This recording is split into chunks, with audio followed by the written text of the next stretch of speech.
Last weekend, I tried to run 100 miles around a 400-meter track. I had so many questions going into this race. Would I get bored? Would the completely flat surface be hard on my joints? Would I go insane? I was inspired to run this run because I'd read Rise of the Ultra Runners. And in that book, the author, he ran a track 24-hour race, and he wrote so beautifully about it. He was speaking how there's a point in the race where you transcend the physical challenge of it, and it becomes this spiritual journey. I was really curious, would I have something happen that was as profound as what he wrote about in the book? This race has been developed by Cockbain, and he is known for trying to get you stuck in your head. He's also the developer of the race The Tunnel, which is a 200-mile race in a tunnel.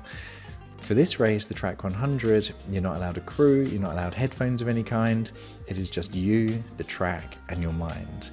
So it attracted me because I was curious about exploring that. You take away everything else from running, all the nature, all the scenery, and you're just left with what's in your head. The race started at 10 AM and there were just 39 of us who started. Logistically, it's really easy because you take a camping chair, you take a box full of food and spare clothing and just put it down by the side, and that's you for the day. My strategy was to go super slow. I'd learned the hard way in other ultras by going out too fast and failing miserably. So I set myself a target of running at 130 beats a minute on my heart rate, and that translated to about 10.5-minute miles at the beginning. I actually started to pick up a little bit after about 10 miles and was running 9.5, 9:45s, but that was my strategy. I think for about 10 miles I was in dead last. Every single person on that track overtook me. Nutritionally, I've come to land at about 350 to 400 calories an hour seeming to work for me, and I make that up from a combination of powder, of Tailwind in my drinks. I use precision hydration gels, I take Velo Forte bars, I use flapjacks and brownies and jelly babies, and I cooked with a load of pizza as well. This clicker is the best thing ever. I've got some sort of Pavlovian conditioning going on each time I click it. With all this in place, I was actually doing pretty well for the first 10 hours or so. I covered 50 miles in 10 hours. I even started to have some delusions that I might even run a sub 20 hour. By this point, I think some people had been tricked into a false sense of security by running on the completely flat track and going out a bit too fast. There was a steady trickle of people calling it a day, and that was actually quite sobering. It really made me realize I need to stick to my plan, keep going slow. This race was getting some good people to leave. By 10 PM, 12 hours into the race, a really exciting thing happened. We're about to turn around. How exciting. The highlight of the 100 miles. We've turned around. That was the one and only direction change in the whole race, so it's a really big event that gave us all a bit of a lift in our mood. However, 10 PM is when I'm normally asleep. That's my natural bedtime. So I was going into uncharted territory here. All my other ultras have been 10 or 11 hour efforts. I have a big day out, and then I go home, and I go to bed. This was the first time where I was pushing beyond my normal bedtime, and I really started to feel it. At 10 PM, my body was saying, right, you should be going to bed right now.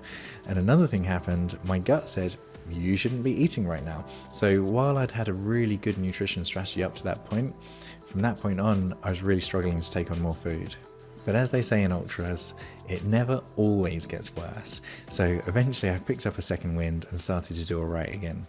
This continued until about 2 AM, at which point I was hit with another wall of fatigue. Heavy rain, that's not the problem. My body, that's not the problem. Just so tired.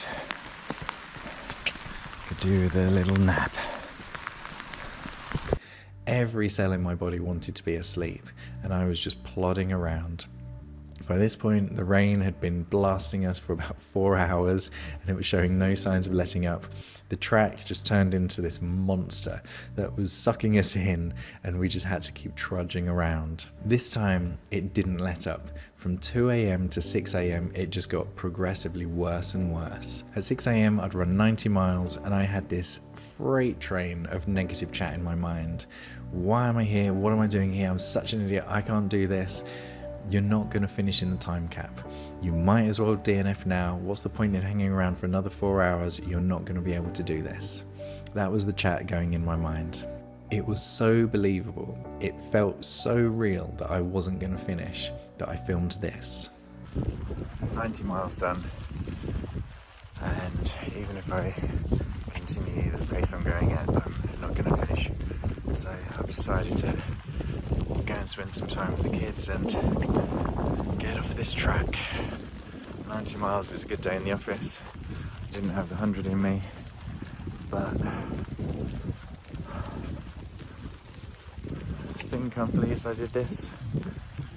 Not sure.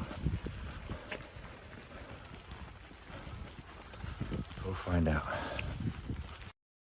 After filming, I hobbled over to the cabin where the crew was sitting and I was going to tell them that I'm quitting. This is me, done. I can't do it. I bent down, I put my hands on my knees and I was just thinking. I had this freight train of negative chat coming at me, but somewhere in the corner of my mind was a candlelight of positivity, and it was saying, yeah, but you're not completely done, are you? You're not finished. You could try harder. And I was like, damn it, my bloody brain, why wouldn't it let me quit? And I walked another lap because I still felt real that I wasn't going to finish in the time cap. I tried to do the maths in my head. How fast do I have to run to get this done? I walked a lap, my brain wasn't working. I walked another lap and eventually I could do the maths and I realized I'm just being a wuss. I need to run. So I tried to lift my knees and I felt like Tin Man coming to life, and gradually I started to pick up some speed and chip away at the laps. Once I committed, once I decided I'm going to give this everything, an amazing thing happened and the sun rose. And after being bombarded with rain all night long, we were blessed with the most amazing sunrise. This made my tummy rumble, and I thought suddenly it's breakfast time. So I took on a whole load of calories for the first time in about 8 hours and scoffed my face, and that gave me more energy as well, and that picked up my speed even more.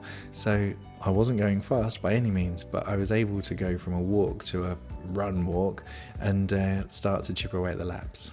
Eventually, this happened. I cried tears of joy on the finish line.